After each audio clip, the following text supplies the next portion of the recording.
सीताराम। आप सभी को आज के ब्लॉग में आप सभी का स्वागत है। जैसे कि मैंने आपको पहले भी बताया कि मैं रामायण का अध्याय जो पाठ है उसको आप लोगों के सामने प्रस्तुत कर रहा हूँ। उसकी जो कथा है, जो उसके अंदर चीज़ें लिखी हुई हैं, उसके अंदर कैसे आप अपने जीवन के अंदर उसको अपने फॉलो कर सकते हैं, तो उसी को आज फिर से कंटिन्यू करते। बालकांड का जो प्रथम अध्याय हमारे रामायण का चल रहा है उसी को आज हम कंटिन्यू करेंगे। जहाँ से मैंने बंद किया था उसी जगह से।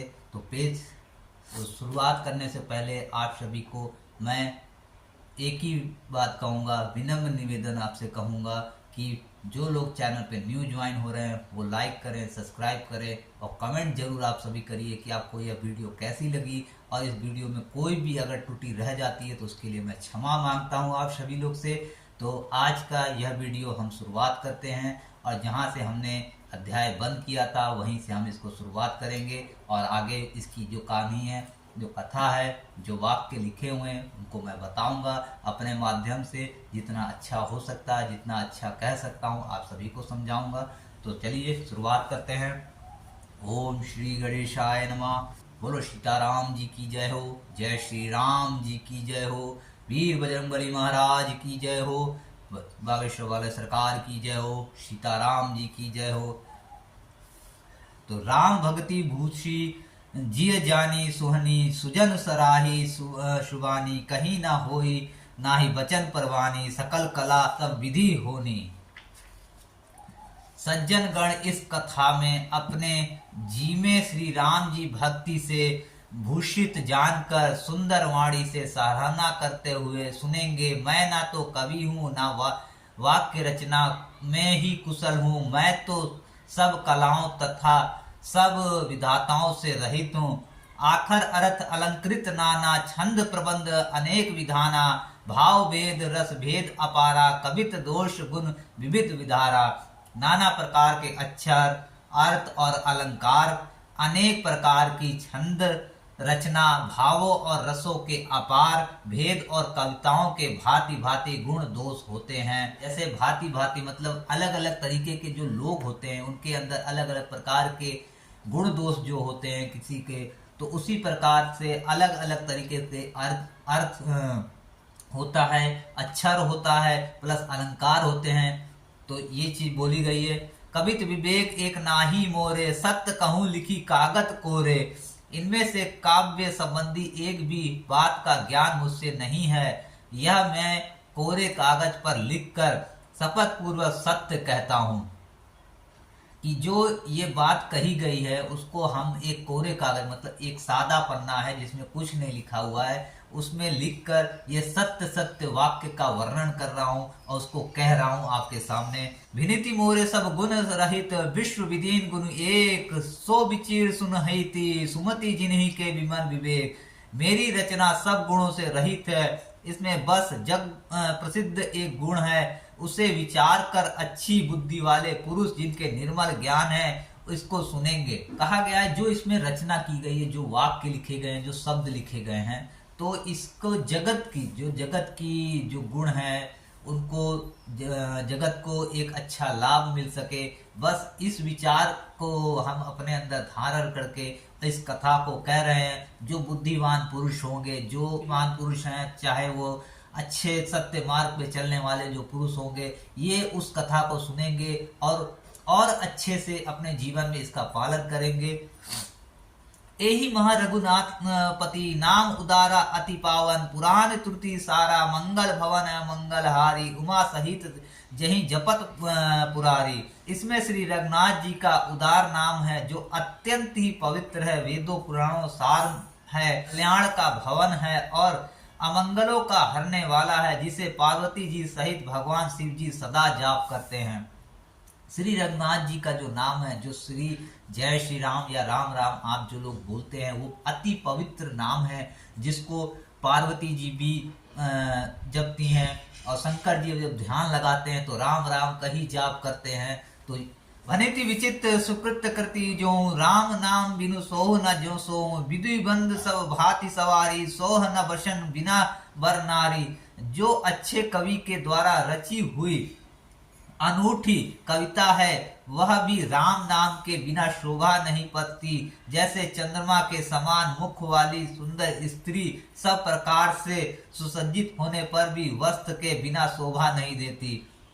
कहा गया है कि जैसे कवि, कोई भी कवि होगा जो रचना कर रहा है या कोई लेखक होगा, अगर उसकी लेखक में राम का नाम नहीं है, श्री रघुनाथ जी का नाम नहीं है, तो उनकी जो रचना होगी वो व्यर्थ होती है। उनका जो वाक्य लिया छंद लिखा जाता है वो व्यर्थ होता है। जैसे कि चंद्रमा के मुख के समान जो स्त्री होती है, चंद्रमा के मुख के समान मतलब वो अति सुंदर स्त्री है, अगर उसको वस्त्र नहीं है तो उसका व्यर्थ है उस चीज का। तो ये इस चंद्र में कहा गया है।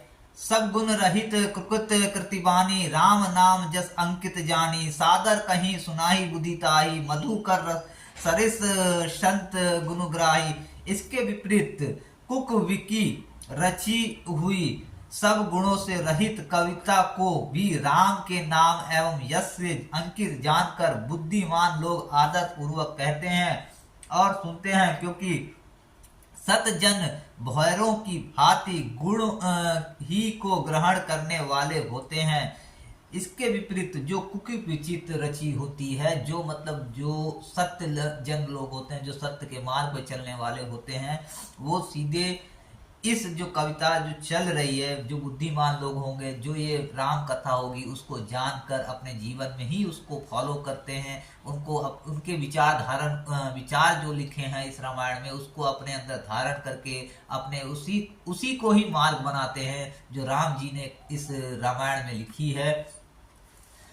जपादि कवित रस एको नाहि, राम प्रताप प्रकट एहि माही, सोई भरोसे मोर मन आवा, केही न सुमंग बड़पन्नु पावा।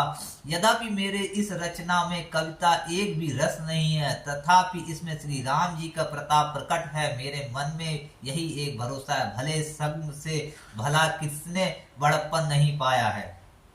यद्यपि कोई रचना आपने कर रहे हैं उसके अंदर कोई रस भी नहीं है, लेकिन राम नाम का ही खाली उसमें एक प्रताप मतलब एक वर्ड भी लिखा हुआ है, एक शब्द भी लिखा हुआ है, तो वह एक भरोसा होता है कि राम हमारे संग हैं, वो हमारा भला ही करेंगे और कुछ नहीं करेंगे। धुमई तजई सहज करु आई, अंगरु प्रसंग सुगंध बसाई, भनति भेद वस्तु भली बरनी, राम कथा जग मंगल करनी। धुआं सी अंगर के संग में सुगंधित होकर अपने स्वाभाविक कड़ुएपन को छोड़ देता है। मेरी कविता अवश्य भद्दी है, परंतु इसमें जगत का कल्याण करने वाली राम कथा रूपी उत्तम वस्तु का वर्णन किया गया है। मतलब जैसे धुआं होता है, धुआं जैसे हम कहते हैं धूप बत्ती आपने जलाई, उसका धुआं आपको मधुर मतलब अच्छा लगेगा। वही आप कूड़ा करकट कहीं जला रहे होंगे या कोई आपने गलत चीजें जला दी होंगी, उसका धुआं आपको पसंद नहीं आएगा। तो इसीलिए वही कवि कह रहा है कि अगर मेरी कविता भद्दी है, बहुत बुरी लिखी है, किसी को पसंद नहीं आ रही, लेकिन अगर उसमें राम नाम लिखा होगा तो उसे इतना विश्वास है राम जी के, प्रभु जी के ऊपर इतना विश्वास है कि वो कविता कभी भी व्यर्थ नहीं जाएगी, वो लोगों को पसंद जरूर आएगी।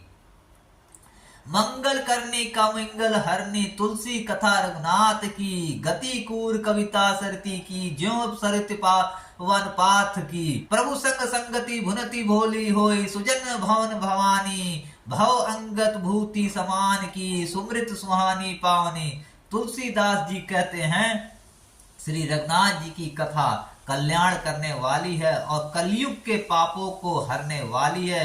मेरी इस भद्दी कविता रूपी नंदी की चाल पवित्र जल वाली गंगा जी की चाल की भांति टेढ़ी है। प्रभु श्री रघुनाथ जी के सुंदर यश के संग से यह कविता सुंदर तथा सज्जनों के मन को भरने वाली है। श्वास में अपवित्र राख श्री महादेव जी के अंग के संग से सुहानी लगती है और स्मरण करके ही पवित्र करने वाली होती है। जैसे कि तुलसीदास जी ने कहा है कि श्री रघुनाथ जी की जो कथा है वो कल्याण करने वाली है, मतलब लोगों का कल्याण करेगी। उनके जितने भी विपदा है या कुछ भी है, उनके अगर प्रभु के शरण में आप आते तो आपका कल्याण ही होगा।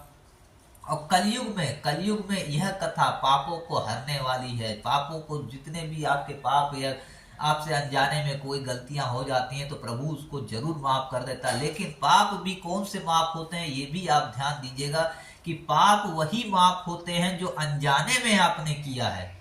ये नहीं कि आपने जानबूझ के किसी के साथ छल कर रहे हैं या कपट करते हैं या किसी को धोखा देते हैं, विश्वासघात करते हैं, तो वो कभी भी प्रभु नहीं माफ करते हैं। उस गरुड़ पुराण में जो लिखा हुआ है, कुछ गलतियां ऐसी होती हैं जो आप करते हैं, उसका दंड बहुत ही विकारक होता है, बहुत ही कष्टदायी होता है, और वो दंड कर्म जो घूम के आते हैं बहुत ही बेकार तरीके से वो आपका साथ। तो सबसे बड़ा जो दंड मतलब पाप, सबसे बड़ा पाप जो होता है जिसका दंड दिया जाता है वो है विश्वासघात। विश्वासघात का सबसे बड़ा जो मतलब पहली सीढ़ी है कि आप किसी रिश्ते में अगर होते हैं और रिश्ते में अगर आप उस विश्वासघात को करते हैं तो प्रभु उसको कभी नहीं माफ करते हैं। वो रघुनाथ कभी नहीं आपको माफ करेंगे, वो शंकर जी जो बैठे हुए हैं वो कभी नहीं माफ करते। तो रिश्ते में कभी भी विश्वासघात नहीं करना चाहिए, प्रभु कभी नहीं मानते हैं, कभी भी क्षमा नहीं मिलती है। चाहे आप कितना भी उनको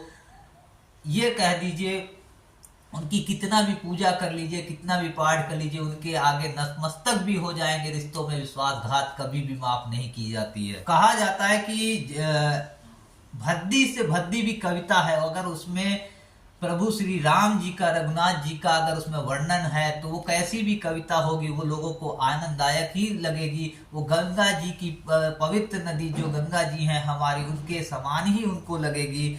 और यही इस छंद में आपको समझाया गया है। और जो शमशान की राख जो लोग कहते हैं अपवित्र रहती है, लेकिन महादेव जी जो हमारे देव महादेव जी है, उनके जब शरीर पे लगती है, उनके अंग पे लगती है तो वो भी पवित्र हो जाती है। लेकिन जो लोग कहते हैं कि शमशान अपवित्र होता है, लेकिन हमारा मानना एक ही है, शमशान वो जगह है जो आपको इस संसार से, इस संसार की जो माया है उससे आपको मुक्त कर के उस प्रभु के चरण में, उस रघुनाथ जी के चरण तक आपको लेके जाता है। उनके जो चरण कमल हैं उनके शरण में लेके जाता है और आपका कल्याण करता है।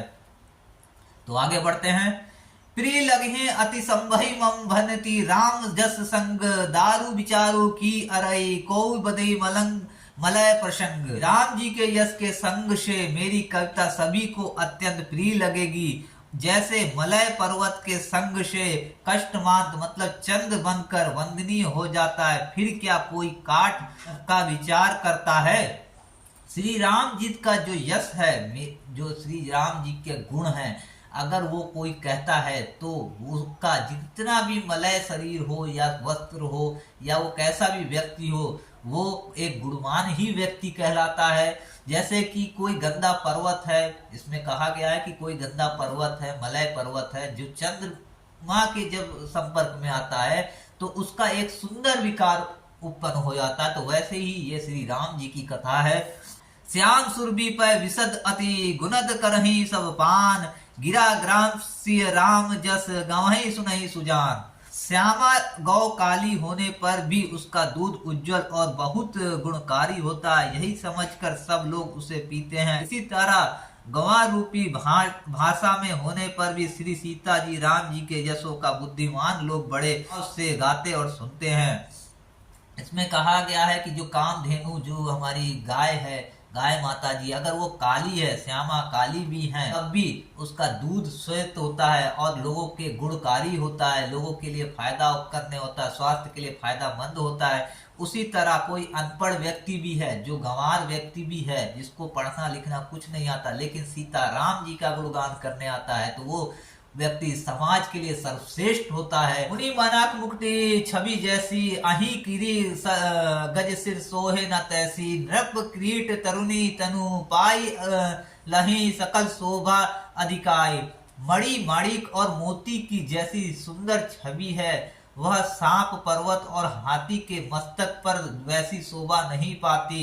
राजा के मुकुट और नवयुवती स्त्री के शरीर को पाकर ही ये तब अधिक शोभा को प्राप्त होती है।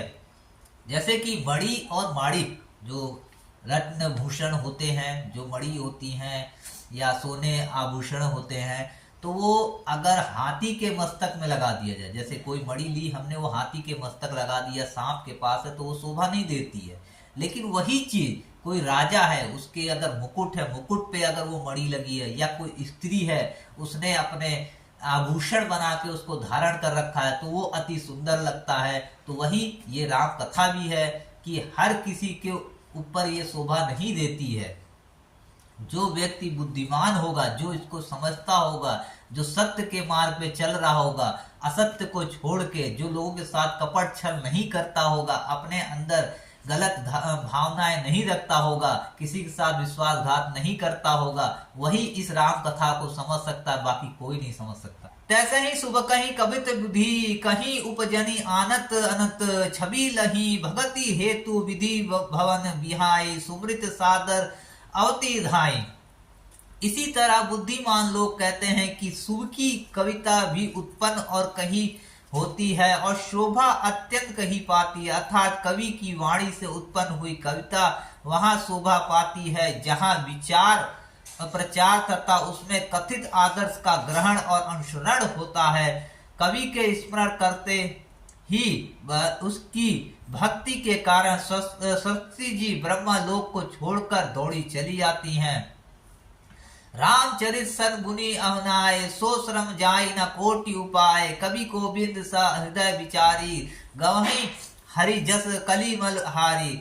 सरस्वती जी की दौड़ी आने की वह थकावट रामचरित रूपी सरोवर में उन्हें नहलाए बिना दूसरे करोड़ों उपायों से भी दूर नहीं होती है। कवि और पंडित अपने हृदय में ऐसा विचार कर कलयुग के पापों को हरने वाले श्री हरि के यश को गान करते हैं। प्राकृत जन गुण गाना, सिर धुनि गिरा लगत पछिताना, हृदय सिंधु मति सीप समाना, स्वाही सारद कहीं सुजाना। संसार की मनुष्यों का गुणगान करने से सरस्वती जी सिर धुनकर पछताने लगती हैं।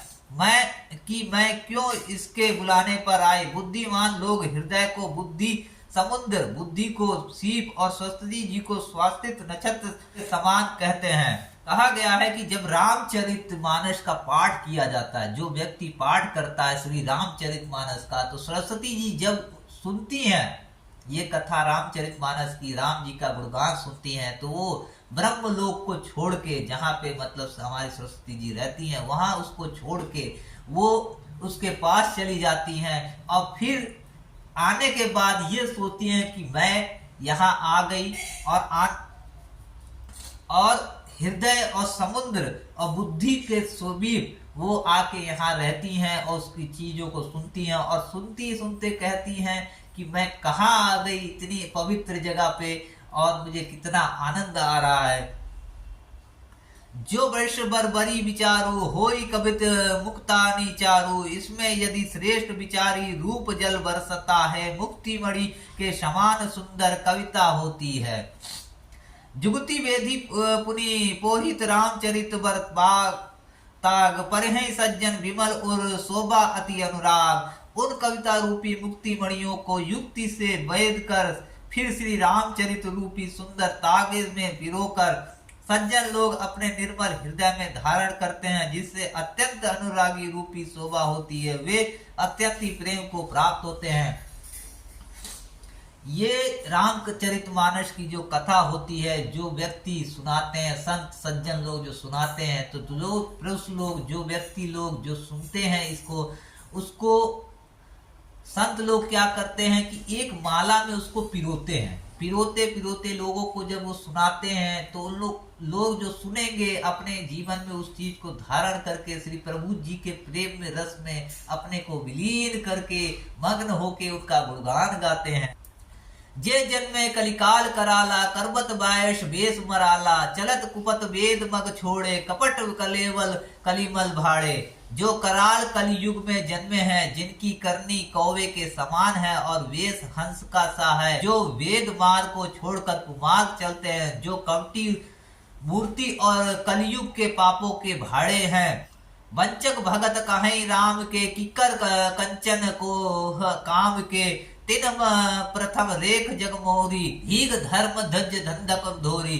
श्री रामचंद्र जी के भक्त कहलाकर लोगों को ठगते हैं, जो धन लोभ क्रोध और काम के गुलाम हैं और जो धीगा धीगी करने वाले धर्म ध्वज, धर्म की झूठी ध्वजा फहराने वाले धम्बी और कपट के धंधों का बोझ ढोने वाले संसार के ऐसे लोगों में सबसे पहले मेरी गिनती है, जो अपने अवगुण सब कहूँ बड़ाई कथा पार नहीं लगहूँ, दाते मैं अति अल्प बखाने थोड़े महु जन हई सयाने। यदि मैं अपने सब अवगुणों को कहने लगूं तो कथा बहुत बड़ी हो जाएगी और मैं पार नहीं पाऊंगा।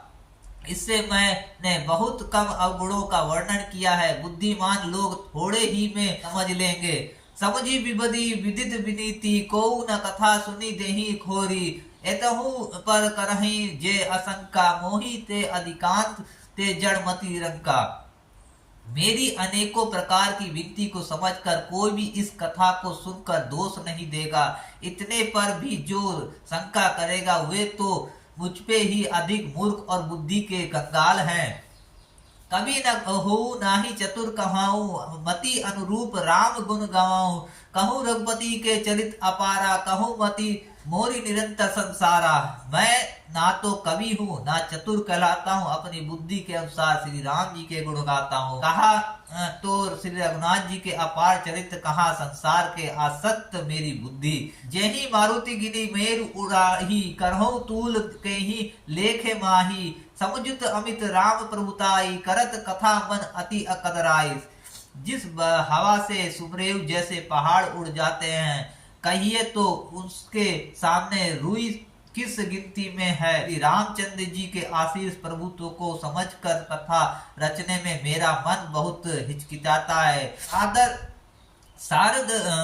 शारद शेष महेश विधि अगमान, निगम पुराण नेति नेति कहीं जसु गुण करहे निरंतन गान। सरस्वती जी, शेष जी, शिव जी, ब्रह्मा जी, शास्त्र वेद पुराण ये सब नीति नेति कहकर पार नहीं पाकर ऐसा नहीं कहते हैं, सदा जिनका गुणगान किया करते हैं। इसमें कहा गया है कि मैं मतलब जो मैं कथा कह रहा हूं, मेरा कथा कहने का जो मतलब है, तो उससे पहले मैंने क्या कहा है, श्री राम जी मेरे प्रभु जो हैं उनसे मैंने कहा है कि मैं ना, तो कहा गया है कि श्री रामचंद्र जी का भक्त कहलाकर, श्री रामचंद्र जी का भक्त कहलाकर जो लोग ठगते हैं लोगों को धन के लोभ में, क्रोध और काम के और भांति भांति प्रकार के मतलब विश्वासघात करके लोगों को ठगते हैं और अपने धर्म की झूठी ध्वजा जो फहराते हैं, तो उनको भी श्री प्रभु राम जी अपने संसार में कभी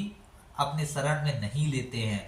और जो लोग सच्चे मन से, चाहे वो कैसा भी व्यक्ति हो, अगर प्रभु के श्री चरण में बैठा वो व्यक्ति चाहे पिछले में काम क्रोध और मतलब गलत भाव से भी अगर वो रहता है तो पर लेकिन किसी के साथ विश्वासघात कभी नहीं किया है उसने, तो प्रभु कहते हैं अगर आप मेरा गुणगान कर रहे हो तो आप मेरे शरण में रहोगे। जो आपने पिछला आपका क्रोध था या अवगुण थे वो सब मैं खत्म कर दूंगा, लेकिन आपने अगर किसी के साथ विश्वासघात किया, छल कपट किया, तब मैं अपने शरण में नहीं लूंगा।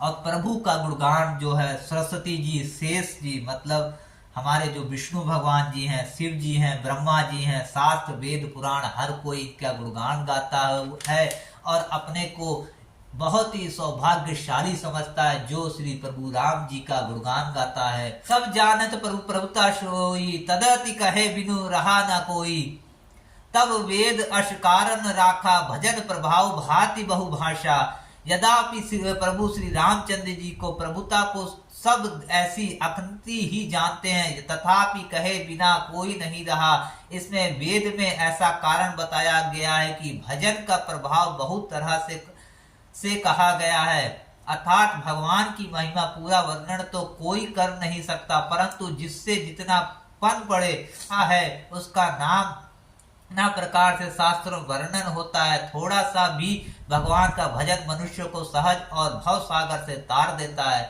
मतलब कि श्री राम जी की जो कथा है उसको हर व्यक्ति अपने अपने प्रकार से कह सकता है, उसमें कोई ये नहीं है कि आप जो लिखा है उसी को ही आप फॉलो करें, वही चीज बोले।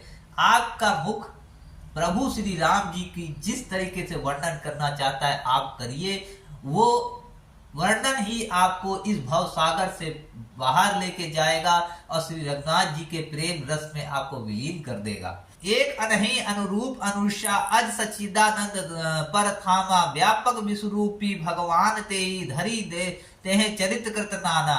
जो परमेश्वर एक हैं, जिनके कोई इच्छा नहीं है, जिनका कोई रूप और नाम ही नहीं है, जो अजन्मा सच्चिदानंद और परम धाम है, और जो सबसे व्यापक और विश्व रूप है, उन्हीं भगवान ने दिव्य शरीर धारण करके नाना प्रकार की लीला की है। जो परमेश्वर, जो भगवान है हमारे, वो सिर्फ एक ही हैं और उन्होंने ही अनेक रूप लिए हैं। अनेक रूप लेके जब भी पृथ्वी पर, या आप चारों युग में देख लीजिए, जब भी पृथ्वी पर कोई संकट आया है तो प्रभु ने अनेकों रूप लिए हैं और रूप लेके पृथ्वी को संकट से बचाया है। इस कलयुग रूपी में भी वो जन्म लेंगे पाप को नष्ट करने के लिए और धर्म की ध्वजा फैलाने के लिए। सो केवल भगत हित लागी, परम कृपाल परत अनुरागी। जय ही जन्म पर ममता तही छोड़ी, जय ही करुणा करी कीन न कोई। वह लीला केवल भक्तों के हित के लिए होता है, क्योंकि भगवान परम कृपालु है और शरणागत के बड़े प्रेम हैं, जिनकी भक्तों पर बड़ी ममता और कृपा है, जिन्होंने एक बार जिस पर कृपा कर दी उस पर फिर कभी क्रोध नहीं किया। गई बहोर गरीब निवाजू, सरल सबस सभी रघुराजू। बुद्धि बरनी हरि जस अस जानी, करही पुनीत सुकुल निजवानी। वे प्रभु श्री रघुनाथ जी गई हुई वस्तुओं को फिर प्राप्त कराने वाले हैं। गरीब बनी निवाज, दीन बंधु, सरल स्वभाव, सर्वशक्तिमान और सबके स्वामी हैं। यही समझकर बुद्धिमान लोग उन श्री हरि का यश वर्णन करके अपनी वाणी को पवित्र और उत्तम फल, मोक्ष और दुर्लभ भक्त प्रेम देने वाले बनाते हैं। प्रभु की जो लीला है, प्रभु की लीला जो है वो भक्त जन को जब भी कोई कष्ट में होता है या कोई उसको प्रॉब्लम या दिक्कत परेशानी हो जाती है तो प्रभु अपने भक्त लोग का, उनका साथ देने के लिए अलग अलग रूप लेके आते हैं और उनका साथ देते हैं, जिससे उनके भक्त लोग की जो विपदा होती है, कष्ट होता है, वो खत्म हो जाता है। और प्रभु उनको कितना भी दुख होगा, अपने आशीर्वाद से उनके शरण में अगर वो बैठे हुए हैं तो प्रभु उनके सभी दुखों को खत्म कर देते हैं और अपने शरण से उनको सत्य मार्ग का दिखाते हैं और उनको काफी खुशहाल बना देते हैं। अति अपार जे सरित बर जो नृप सेतु करहाई, चढ़ी पिपलई परंग लगो, बिनु श्रम परहाई जाई। जो अत्यंत बड़ी श्रेष्ठ नदियां हैं, यदि राजा उन पर पुल बांधा देता है तो अत्यंत छोटी चींटियां भी उन पर चढ़कर बिना ही परिश्रम के पार चली जाती। इसी प्रकार मुनियों के वर्णन के सहारे मैं भी श्री रामचंद्र चरित का वर्णन सहज ही कर सकूंगा। कि जो कोई मतलब राजा है या कोई मतलब आदमी है तो उसने नदी पे अगर एक पुल छोटा सा बना दिया, कोई नदी है, विशाल नदी है, अगर उसके पार जो गांव होगा या उसको शहर होगा वहां तक जाने के लिए कोई राजा ने अगर एक छोटा पुल बना दिया है तो उसमें एक छोटी चींटी से लेके बड़ा आदमी तक उस नदी को सहज बड़े आराम से पार कर लेता है। तो इसी तरीके से श्री रामचंद्र जी की जो कथा होती है, जब कोई संत जन कहता है तो उसके साथ जो जुड़ते हैं लोग, उनको भी बहुत ही आनंद आता है और वो भी एक सत्य मार्ग को ही अपनाते हैं। यही प्रकार बलि मनहि देखहि, करहि रघुपति कथा सुहाई। व्यास आदि कवि पुबंद नाना, जिन्हि सादर हरि सुअज बखाना। इस प्रकार मन को बल दिखाकर मैं श्री रघुनाथ जी की सुहावनी कथा रचना कहूंगा। आदि जो अनेके श्रेष्ठ कवि हो गए, जिन्होंने बड़े आदर से श्री हरि का सुयस वर्णन किया है। चरण कमल बंदई तिनके रे, परहु सकल मनोरथ मेरे। कली के कविंद करऊं परनामा, जिन्हें बनने रघुपति गुण ग्रामा। मैं उन सब श्रेष्ठ कवियों के चरण कमलों का प्रणाम करता हूँ, वे मेरे सब मनोरथ को पूरा करें। कलयुग के भी उन कवियों को प्रणाम करता हूँ जिन्होंने श्री रघुनाथ जी के गुण समूहों का वर्णन किया है। जे प्राकृत कवि परम सयाने, भाषा जिन हरि चरित बखाने। भय जे आहि जे होई आगे, प्रणव सबहि कपट सब त्यागे। जो बड़े बुद्धिमान प्रवृत्ति कवि हैं, जिन्होंने भाषाओं में श्री हरि चरित्रों का वर्णन किया है। जो ऐसे कवि पहले हो चुके हैं, जो इस समय वर्तमान है और जो आगे होंगे उन सबको मैं सारा कपट त्याग कर प्रणाम करता हूँ। जो कवि हैं जिन्होंने श्री रघुनाथ जी के जो इनके चरित्र को, जो इनके बारे में वर्णन किया है, भांति भांति मतलब अलग अलग तरीके जो भाषाएं होती है उनमें उन्होंने वर्णन किया है, मैं उन सभी कवियों को, उनके चरण कमलों को प्रणाम करते हुए, उनका बहुत बहुत धन्यवाद करते हुए और उनकी वाणी को सुनते हुए मैं आगे बढ़ता हूँ। होई प्रसन्न देहु बरुनाथ साधु, समाज बने ती सन्मानु, जो प्रबंध बुद्धि नाही आदर है, सो श्रम वादी बाल कवि कर हैं। आप सब प्रसन्न होकर यह वरदान दीजिए कि साधु समाज मेरी कविता का सम्मान हो, क्योंकि बुद्धिमान लोग जिस कविता का आदर नहीं करते, मूर्ख कवि भी उसकी रचना व्यर्थ परिश्रम करते हैं। मैं सभी संत जन जो भी हैं उनसे विनम्र निवेदन करूंगा कि मेरी इस कथा का जो मैं ये वर्णन कर रहा हूँ उसमें कुछ भी त्रुटि होती है उसको क्षमा करते हुए मेरी इस राम कथा को, इस रघुनाथ जी की कथा को आप सम्मान दें, क्योंकि अगर आप सम्मान नहीं देंगे तो ये मेरी कथा व्यर्थ है। कीर्ति भनेति भूति भली सोई, सुरसई सम सब कहाँ हित होई, राम सुकृति विनति भदेशा, असमंजस असमोही आदेशा। कीर्ति कविता और संपत्ति वही उत्पन्न है जो गंगा जी की तरह सबका हित करने वाली हो। श्री रामचंद्र जी की कीर्ति तो बड़ी सुंदर है, परंतु मेरी कविता भद्दी है, यह असमंजस है कि इसी को मुझे चिंता है। मतलब जो श्री राम जी की कविता है वो गंगा जी के पवित्र के समान है, लेकिन जो व्यक्ति, जो मैं कह रहा हूँ, मैं खुद कह रहा हूँ कि मेरा जो कहने का मतलब है, जो मैं ये वाक्य कहूंगा तो वो बहुत ही भद्दा है। तो मैं प्रभु श्री राम जी से और उन संत जनों से हाथ जोड़ के विनम्र निवेदन करूंगा कि श्री रघुनाथ जी की कवि जो राम कथा है उसको कहने में अगर मेरे से कोई त्रुटि होती है तो उसको क्षमा करते हुए मुझे इस श्री रामचंद्र जी की जो कथा मैंने कही है उसको अपना प्यार दीजिए, अपना सम्मान दीजिए और मेरे को श्री रघुनाथ जी के चरण कमलों तक ले जाने में, श्री प्रभु के चरण में ले जाने के लिए, उनका आशीर्वाद दिलाने के लिए अपना सहयोग दें। आज की कविता जो कथा है श्री रामचंद्र जी की वो मैं यहीं समाप्त करूंगा और तब तक के लिए आप सभी से आज मैं विदा लूंगा और आप सभी से विनम्र निवेदन एक बार फिर से कहूंगा कि इसमें जो भी त्रुटि रही गई हो उसको क्षमा करिएगा और अपना ढेर सारा इस वीडियो को प्यार दीजिएगा। श्री रामचंद्र जी की जो कथा चल रही है इसके ये तीसरा वीडियो आया है, तो आप सभी लोग जो पीछे वीडियो 2 नहीं देख चुके हैं वो देखिए और प्रभु श्री रामचंद्र जी के जो कथा है, जो उनका जीवन चरित्र का जो वर्णन है उसको आप समझिए और समझ के अपने जीवन में उसको फॉलो करिए और सत्य मार्ग पे चलिए। किसी का विश्वासघात मत करिए, किसी के साथ धोखाधड़ी मत करिए और उस प्रभु के चरण में रह के अपने जीवन को सफल बनाइए। और बनाते हुए आज के वीडियो से मैं विदा लूंगा और जो लोग चैनल पे नए हैं उनसे मैं फिर से एक बार कहूंगा कि आप सब्सक्राइब करें, लाइक करें और कमेंट जरूर करिए आप सभी लोग, क्योंकि आपका जो कमेंट होता है वही हमें आगे वीडियो बनाने में बहुत मदद करता है। तो इसी के साथ आज मैं विदा लूंगा आप सभी लोग से।